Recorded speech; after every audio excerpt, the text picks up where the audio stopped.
Sa araw na ito, aming Ama, ang mga hinirang mo ay naririto na. Sa banal na araw na ito, Aba Yahweh, ay ang pagkilala sa pangalan mong dakila. Kami ay nagagalak at handang-handa na upang ikaw ay aming itanghal at itakda, na maging hari at alahaya ng lahat ayon sa kalooban mo sa itinagong aklat. Hayag na aming Ama, dakila at banal na Aba Yahweh, na ikaw ang aming hari at wala nang iba.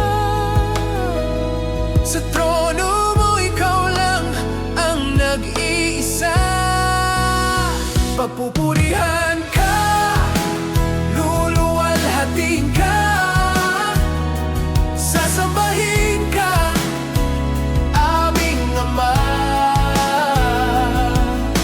Maraming salamat po, Aba Yahweh, ikaw ang aming hari at wala nang iba.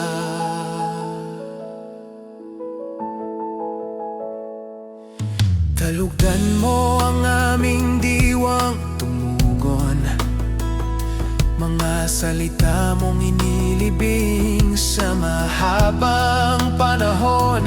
Gaganapin ng may tuwa at saya ngayon, aari ng dapat sa mga ninuno namin noon. Nagbalik ka, o alahayan ng hukbo, hindi nilimot ang iyong ipinangako, na sa silangan muling magsisimula. Ang pangalan mo itatakda at itatalaga.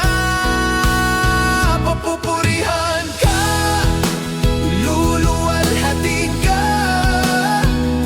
sasambahin ka, aming Ama.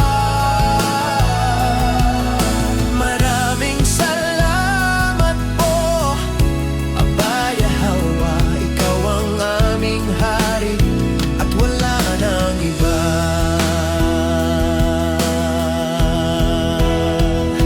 Tinatanggap ka namin ng may saya, aming Ama. Itataas ang pangalan mo sa lahat ng bansa. Wala na pong hihigit pa sa kadakilaan mo, Aba Yahweh, sa banal mong trono. Mula sa lahat ng mga bansa, mga anak mo'y umuwi't makikisa. Walang mapagsidlan ng kasiyahan, para ikaw ay itanghal at maparanggalan.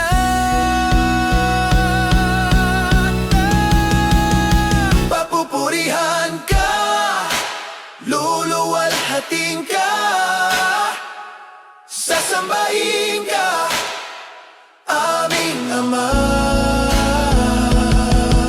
Maraming salamat po, Aba Yahweh, ikaw ang aming hari at wala nang iba.